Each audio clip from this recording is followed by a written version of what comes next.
Assalamualaikum warahmatullahi wabarakatuh. Perkenalkan, nama saya Raligita Aprilia, NPM 2201081013.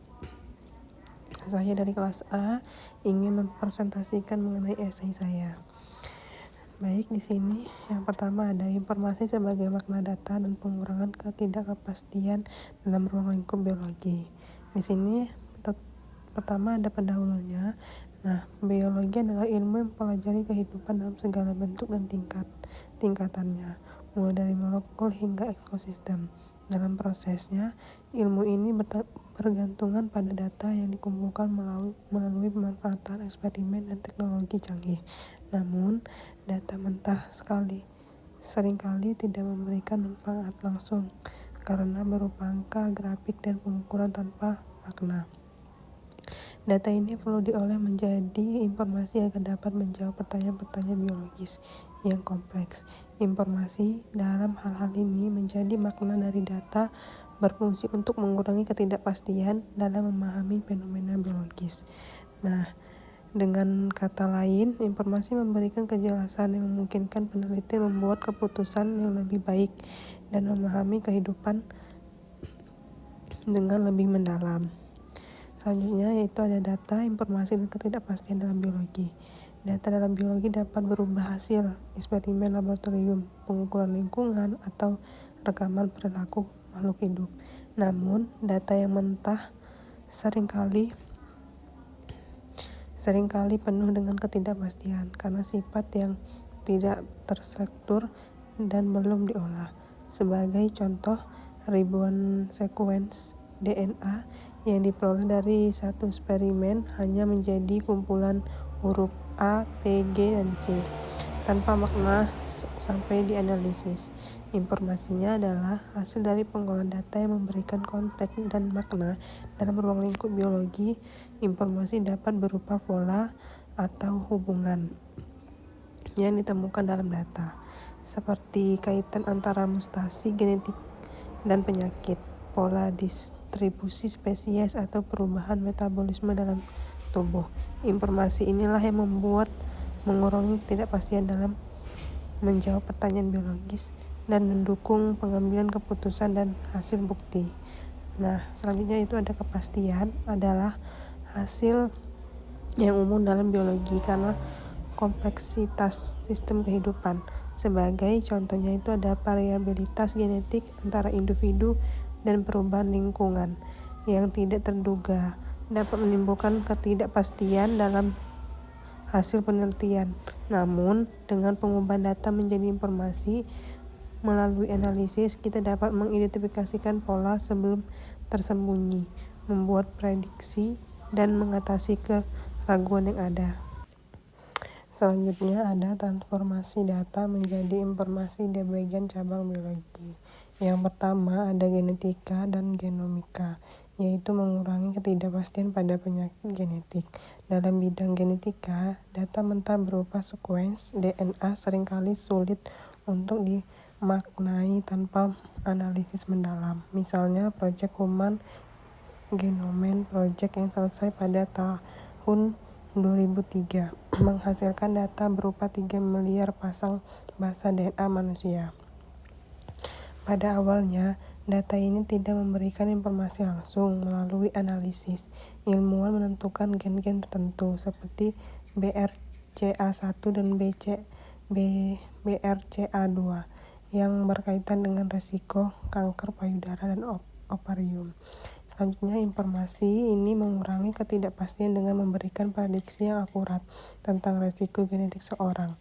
Dengan adanya informasi ini, dokter dapat merekomendasikan screening lebih awal atau tindakan preventif, seperti mastektomi preventif pada individu yang memiliki risiko tinggi. Selain itu juga, terapi berbasis gen menjadi mungkin dengan memanfaatkan informasi genetik yang diperoleh dari data DNA pasien. Selanjutnya yang kedua, ekologi dan konservasi, yaitu mengurangi ketidakpastian pada berkelanjutan lingkungan. Dalam bidang ekologi, data yang dikumpulkan melalui survei lapangan atau satelit seringkali tidak terorganisir, dan penuh ketidakpastian. Sebagai contoh, data populasi spesies tertentu seperti harimau di taman nasional dapat mencangkup jumlah individu, lokasi, dan kondisi habitatnya. Namun, tanpa analisis, data ini tidak memberikan informasi yang relevan. Setelah dianalisis, data tersebut memberikan informasi tentang tren populasi, penyebab utama keturunan, dan lokasi dengan risiko tinggi. Informasi ini membantu pengelola Taman Nasional membuat keputusan dan berbasis bukti, seperti menetapkan zona konservasi, meningkatkan patroli anti pemburuan, atau merestorasi habitat yang rusak.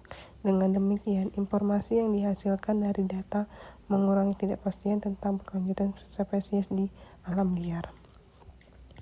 Selanjutnya itu ada kesehatan masyarakat, mengurangi ketidakpastian dalam epidemiologi. Dalam epidemiologi, data mentah seperti jumlah kasus penyakit, riwayat perjalanan pasien, dan distribusi geografis seringkali sulit untuk diprediksikan tanpa analisis. Sebagai contoh, selama pandemi COVID-19, data awal tentang jumlah kasus ini berbagi negara penuh dengan ketidakpastian karena kurangan pemahaman tentang pola penyebab virus. Mulai dari analisis data, para peneliti mampu mengidentifikasi pola penyebaran, kelompok usia yang paling rentan, serta efektivitas langkah-langkah pencegahan seperti penggunaan masker dan vaksinasi. Informasi ini memungkinkan pemerintah untuk membuat kebijakan kesehatan yang lebih efektif, seperti pembatas perjalanan ataupun prioritas vaksin untuk dikelompokkan beresiko tinggi. Selanjutnya itu ada bioinformatika, yaitu mengurangi ketidakpastian pada penemuan obat. Dalam bioinformatika, data berupa struktur protein atau interaksi biomolekul sering kali terlalu kompleks untuk dipahami secara langsung. Sebagai contoh, data struktur protein, spike, atau virus diolah menjadi informasi yang membantu pengembangan vaksin COVID-19 berbasis mRNA.